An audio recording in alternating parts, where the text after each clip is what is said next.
பிரேமா இதெல்லாம்? இவர்கள் எதற்காக வந்திருக்கிறார்கள்? எக்ஸ்கியூஸ் மீ மிஸ்டர் கணேஷ், காரணமாகத்தான் தேடி வந்திருக்கிறோம். முதலில் என் கேள்விகளுக்கு பதில் சொல்லும்.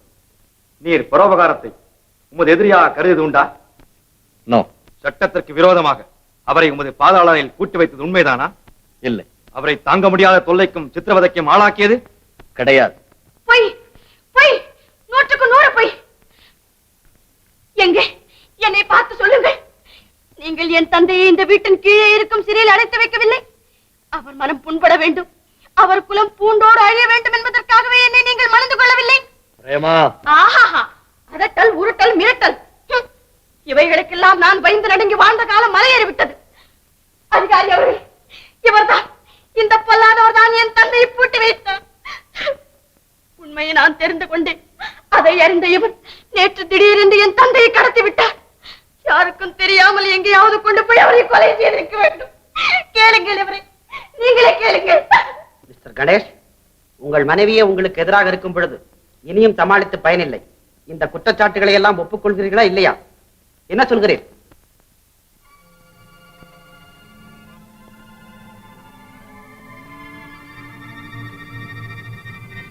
ஒப்புக்கொள்கிறேன்,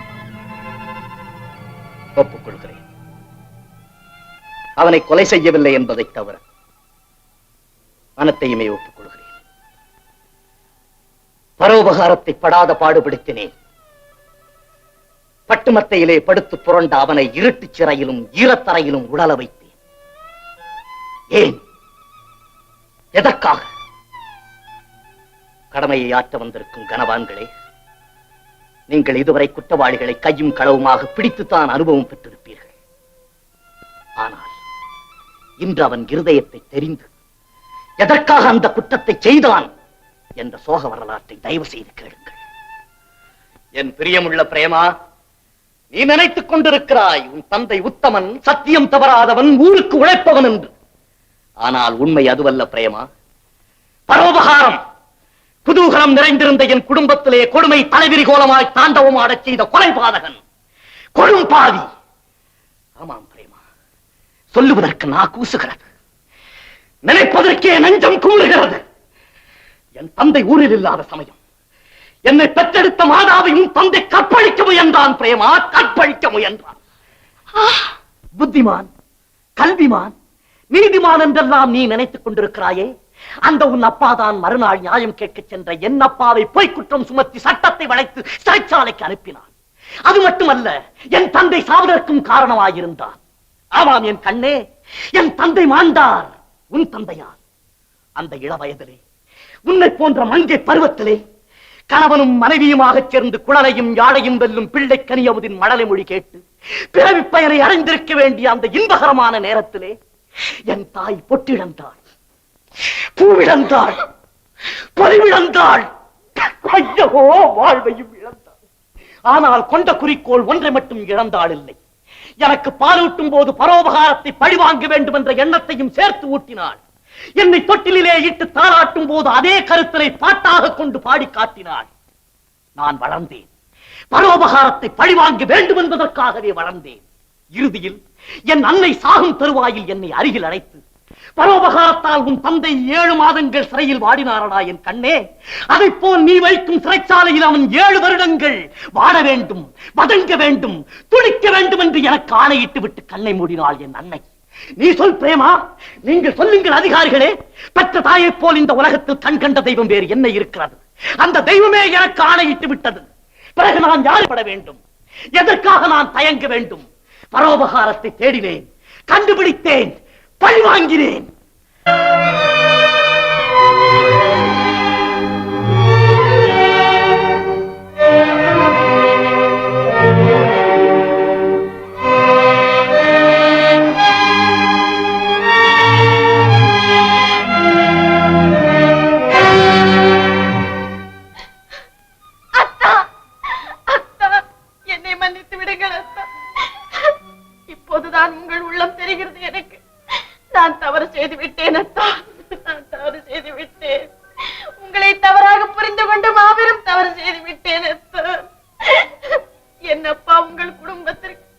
இவ்வளவு பெரிய கொடுமை இழைத்திருக்கிறார் என்று இதுவரை எனக்கு தெரியவில்லை அத்தான், இதுவரை எனக்கு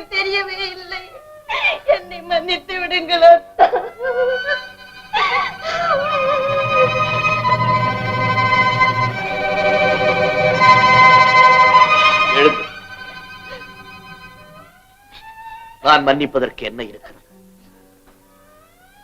உனக்கு தெரியாதா பிரேமா, இந்த உலகம் ஒரு பைத்தியக்கார விடுதி.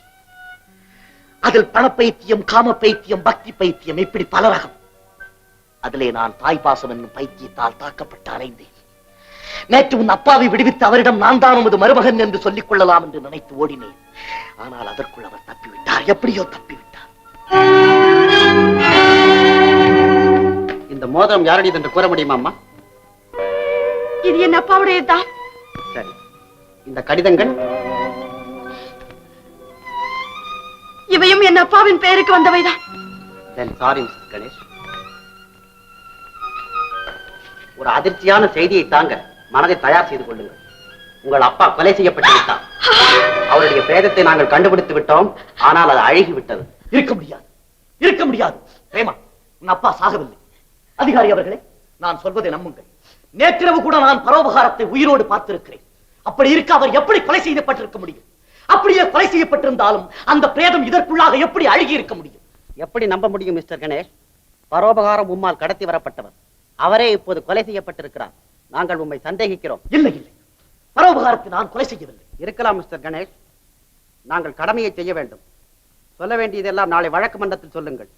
வாருங்கள் ஸ்டேஷனுக்கு. ஐயோ வேண்டாம் அதிகாரி அவர்களே, அவன் நிரபராதி. இதோ குற்றவாளி நான் இருக்கிறேன். என்னை கைது செய்யுங்கள்.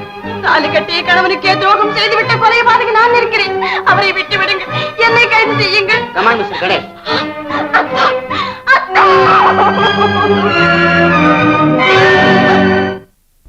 தங்கச்சி, தங்கை தெரியுமா உனக்கு? என்னன்னா?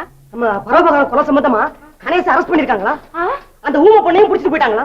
ஐயோ, அப்போ கணேச தூக்குல போட்டுருவாங்களாண்ணா? அட நீ ஒண்ணு, கணேஷ் சொல்ற மாதிரி அது ஒரு அநாத பணமா இருந்தா பரிசோதனைக்கு அப்புறம் விடுதலை செஞ்சுட்டு போறாங்க.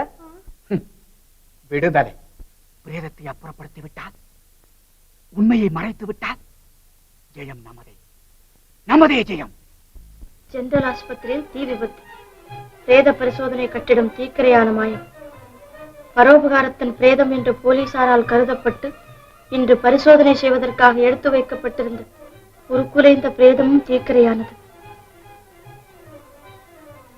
பரோபகாரம் கொலை செய்யப்பட்டார் என்ற குற்றச்சாட்டுக்கு இருந்த முக்கியமான ஆதாரம் இந்த பிரேதம்தான்.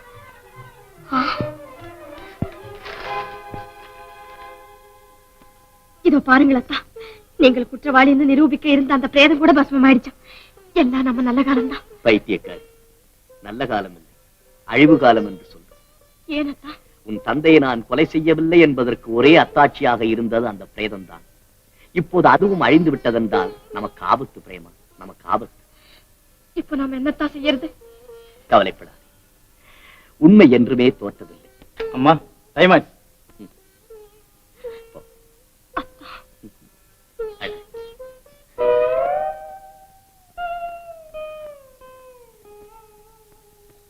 ஓ சுந்தரி, நீயா? ஆமாக்கா, 2-3 நாளா உங்களை பார்க்கணும்னு துடிச்சுக்கிட்டு இருந்தேன். சந்தர்ப்பமே கிடைக்கல. நேத்து ராத்திரி தான் அவர் ஊருக்கு போனாரு.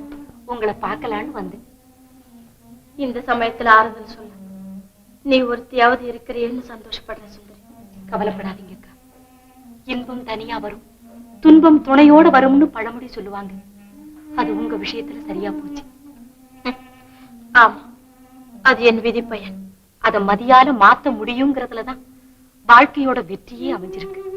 அக்கா, இந்த வழக்கு முடிஞ்சு நீங்களும் உங்க கணவரும் ஒண்ணு சேர்ற வரைக்கும் நான் உங்களுக்கு துணையா இங்கே இருக்கேன். ரொம்ப சந்தோஷம் சுந்தரி.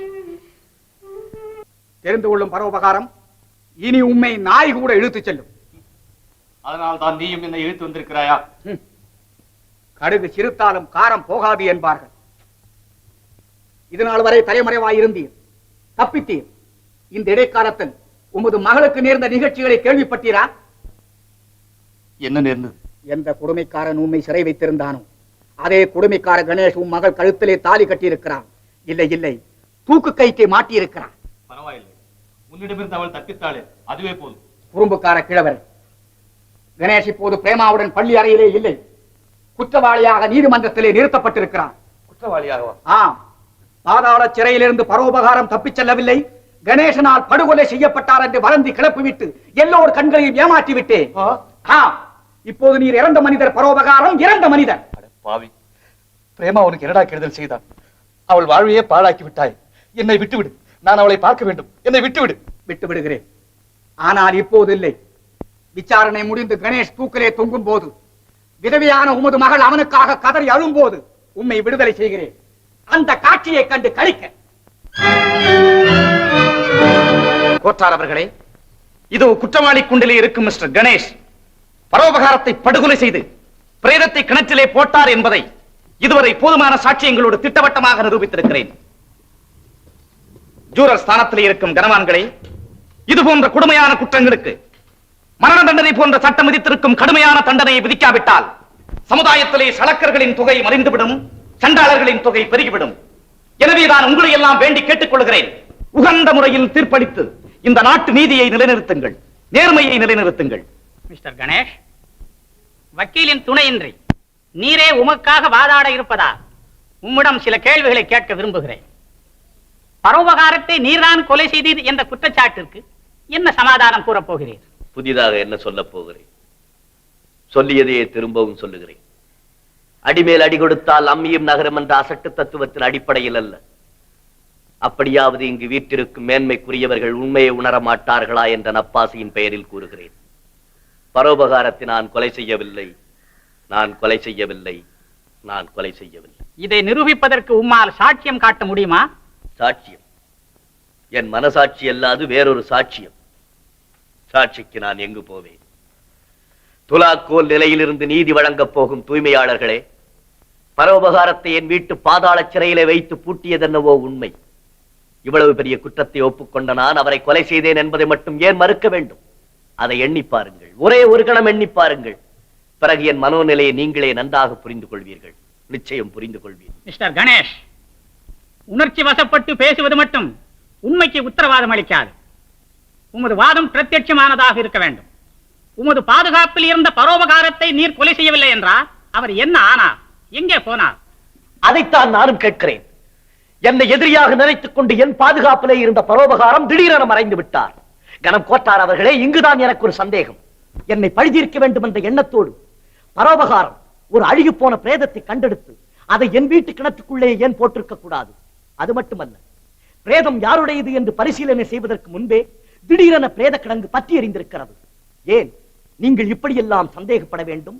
அந்த பிரேதம் பரோபகாரத்தினுடையதுதான் என்று நீங்கள் நம்ப வேண்டும். நான் தூக்கிலே தொங்க வேண்டும் என்ற கெட்ட எண்ணத்தோடு பரோபகாரமே ஏன் இக்காரியத்தை செய்திருக்க கூடாது? யோசியுங்கள் கோட்டார் அவர்களே, யோசியுங்கள். ஐ அப்ஜெக்ட் யுவர் ஆனர். குற்றவாளி குளிப்பணத்தை தோண்டி எடுத்து ஒப்பாரி வைக்கிறார். நான் மீண்டும் திட்டவட்டமாக கூறுகிறேன், ஜெனரல் ஆஸ்பத்திரியில் பிரேத கிடங்கு பற்றி எறிந்ததற்கு காரணம் தற்செயலாக ஏற்பட்ட தீ விபத்து தானே தவிர மற்ற எந்த நாச வேலையும் அல்ல. இது குறித்து நான் சமர்ப்பித்த ஃபயர் ஆபீசரின் அத்தாட்சியை கனம் கோட்டார் அவர்களின் கவனத்திற்கு கொண்டு வர விரும்புகிறேன். I admit your point. Mister Ganesh, நீர் சொல்வதற்கு தகுந்த ஆதாரம் எதுவும் கிடையாது. அது கிடக்கட்டும். அப்படியானால் நீர் இன்னும் பரோபகாரம் உயிரோடு இருப்பதாகத்தான் கருதுகிறீரா? ஆமாம் கோட்டார் அவர்களே, நிச்சயமாக பரோபகாரம் உயிரோடு இருப்பதாகத்தான் நான் நம்புகிறேன். வேண்டுமானால் ஒரு 10 நாட்களுக்கு என்னை பரோலில் வெளியே அனுப்பி வையுங்கள். அந்த பரோபகாரம் பாதாளத்தில் மறைந்திருந்தாலும் உங்கள் முன் கொண்டு வந்து நிறுத்துகிறேன். நடைமுறைக்கு ஒத்து வராத பேச்சு. மிஸ்டர் கணேஷ், இதை தவிர இந்த வழக்கு சம்பந்தமாக வேறு ஏதாவது நீர் சொல்ல வேண்டி இருக்கிறதா? நான் சொல்ல வேண்டியதா? இதுவரை நானா பேசினேன்? உள்ளுக்குள்ளே இருக்கும் என் மனசாட்சியை உங்கள் முன் கொண்டு வந்து நிறுத்தி அதற்கு என் நாக்கை கடன் கொடுத்து பேச வைத்தேன். என் உள்ள துடிப்புகளை எல்லாம் ஒலியலைகள் ஆக்கி உங்கள் முன் முழக்கமிடச் செய்தேன். என்ன செய்வது? சந்தர்ப்பம் பல சமயங்களில் சூழ்ச்சிக்காரர்கள் சொற்படியெல்லாம் ஆடும் விலைமாதாக இருக்கிறது. ஆனால் என் போன்ற ஏதுமறியாதவர்கள் எப்பொழுதாவது ஒரு முறை அழைத்தாலோ எட்டி உதைக்கும் கற்புக்கரசியாக திடீரென மாறிவிடுகிறது. நான் குற்றவாளி அல்ல கோட்டார் அவர்களே, நான் குற்றவாளி அல்ல. இத்துடன் கோர்ட் கலைகிறது. 2 பேரும் ஒன்னாத்தான் படுத்திருந்தோம். பொழுது விடிஞ்சு பார்த்தா பிரேமாவை காணோம்னா. எங்க போயிருக்கோம்? ஒருவேளை கணேச பாக்குறதுக்கு ஜெயிலுக்கு போயிருக்குமோ? இருக்கலாம். இல்லாட்டி கேஸ் விஷயமா வக்கீல கூட பார்க்க போயிருக்கலாம். கரெக்ட். காவேரி, நேர வக்கீல் வீட்டுக்கு போய் பிரேமா இருக்கான்னு பார்த்து வா. நீ வீட்டை பத்திரமா பார்த்து தங்கச்சி. நீ எங்கண்ணா போற? ஜெயிலுக்கு போறாமா? பிரேமா அங்க இருந்தா கூட்டிட்டு வந்துடுறேன். என்ன பரோபகாரம்? நன்றாக யோசனை செய்தீரா? என்ன முடிவுக்கு வந்திருக்கிறீர்? ஊமை வேஷம் போடும் முதிய மரமே, பேசுடா பேசு. எங்கே இருக்கிறது பணம்? இருக்கிறது. எங்கே எங்கே? பேங்க்ல போய் கொள்ளையடி கிடைக்கும். சாக போகும் சமயத்திலும் கிண்டல் பேச்சா? பரபகாரம். இப்போது நீ ஒரு கோரமான காட்சியை காணப் போகிறாய். தயார் செய்து கொள்ளும் கண்களை.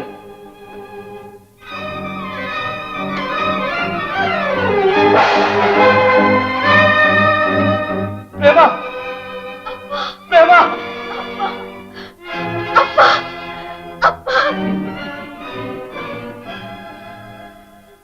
இப்போது என்ன சொல்கிறீர்?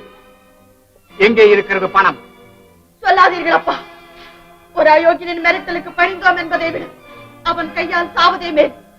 அத்தான், இது துரோகம் அத்தான். இது மன்னிக்க முடியாத துரோகம். பிரேமா அறியாமல் பெற்ற தகப்பனையும் தாலி கட்டிய கணவனையும் பிரித்து தவித்துக் கொண்டிருக்கிறார். என்னை நம்பி வீட்டை விட்டு வெளியே சென்றிருக்கிறார். இந்த நேரத்தில் அவள் தலையில் இடியை போடாதீர்கள். இந்த பணத்தை எல்லாம் கொண்டு போய் இருந்த இடத்திலேயே வைத்து விடுங்கள். இது என்னுடைய பணம், எனக்கு சேர வேண்டிய பணம். ஏமாற்றி விட்டான் பரோபகாரம். அதை எடுத்துச் செல்கிறேன் சாமர்த்தியமாக. தடுப்பதற்கு நீயா? வழியை விடு. விடமாட்டேன். பிரேமா திரும்பி வரும் வரை இந்த பணத்திற்கு பொறுப்பாளி நான். வெட்டியை கீழே வைத்தால் நான் வழியை விடுவேன். சுந்தரி, அத்தான், சுந்தரி, புரியாமல் உளராது. இப்பொழுது பணமும் யாருக்கா? உனக்கா? நாளையிலிருந்து நீ ஒரு லட்சாதிபதியின் மனைவியடி, லட்சாதிபதியின் மனைவி. ஐயோ, அந்த பட்டம் வேண்டாம் எனக்கு. நான் சொல்வதை கேளுங்கள். நிம்மதியான வாழ்க்கைக்கு லட்சியங்கள் வேண்டாம் அத்தா. நல்ல லட்சியங்கள் தான் வேண்டும். உங்களை கையெடுத்து கும்பிடுகிறேன். இந்த திருட்டு தொழிலை விட்டு விடுங்கள். உங்கள் காலில் விழுந்து கேட்கிறேன். இந்த பணத்தை தொடாதீர்கள். அது விஷம், விஷம். இவள் பெரிய காரைக்கால் அம்மையா உபதேசம் செய்ய வந்து விட்டாள். சுந்தரி, இப்போது நகர்கிறாயா இல்லையா? முடியாது. வேண்டுமானால் என்னை கொன்றுவிட்டு என் பிணத்தின் மீது நடந்து செல்லும். அப்பா, எப்படி நீங்கள் அந்த பாதாள சிறையிலிருந்து தப்பினீர்கள்? எப்படி இந்த பொல்லாதவன் கையில் சிக்கினீர்கள்? அது பெரிய கதை பிரேமா. கணேஷ் முட்டாள்தனமா என் கையில் ஒரு சுத்தியை கொடுத்து விட்டான். அதன் மூலமாகத்தான் நான் தப்பி வந்தேன். ஆனால் ஒரு நாள் இரவு உன்னை பார்க்க நான் வந்து கொண்டிருந்த போது பாலு பின்புறமாக என்னை தாக்கி சிறைப்படுத்தினான். பிரேமா, இனி தாமதிக்காது. அந்த செண்டால் வருவதற்குள் இந்த இடத்தை விட்டு ஓடிவிடு. உங்களை இந்த நிலையில் விட்டு நான் மட்டும் எப்படி அப்பா ஓடுவது? என்னை பற்றி கவலைப்படாத பிரேமா. உடனே போலீஸுக்கு தகவல் கொடு. கணேசை காப்பாற்று பிரேமா, கணேசை காப்பாற்று.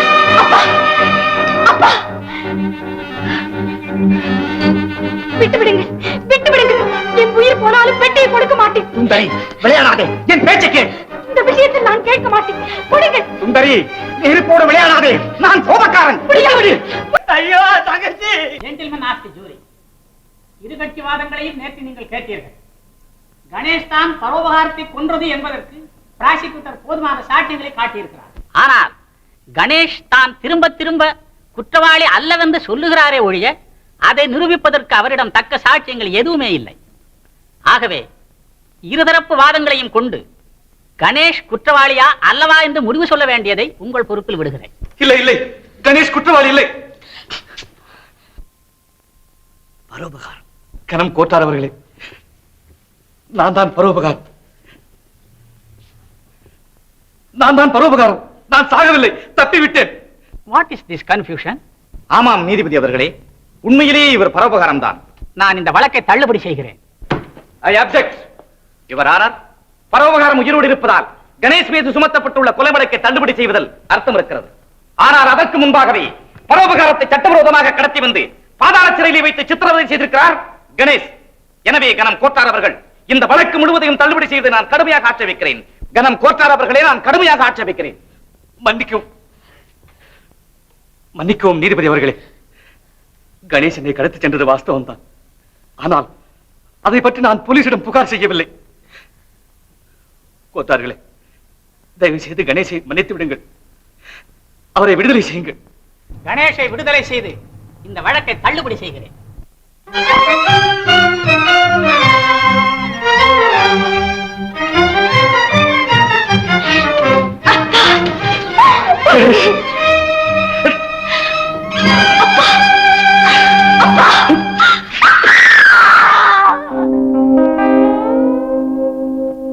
அன்னையை போல் ஒரு தெய்வமில்லை, அன்னையை போல்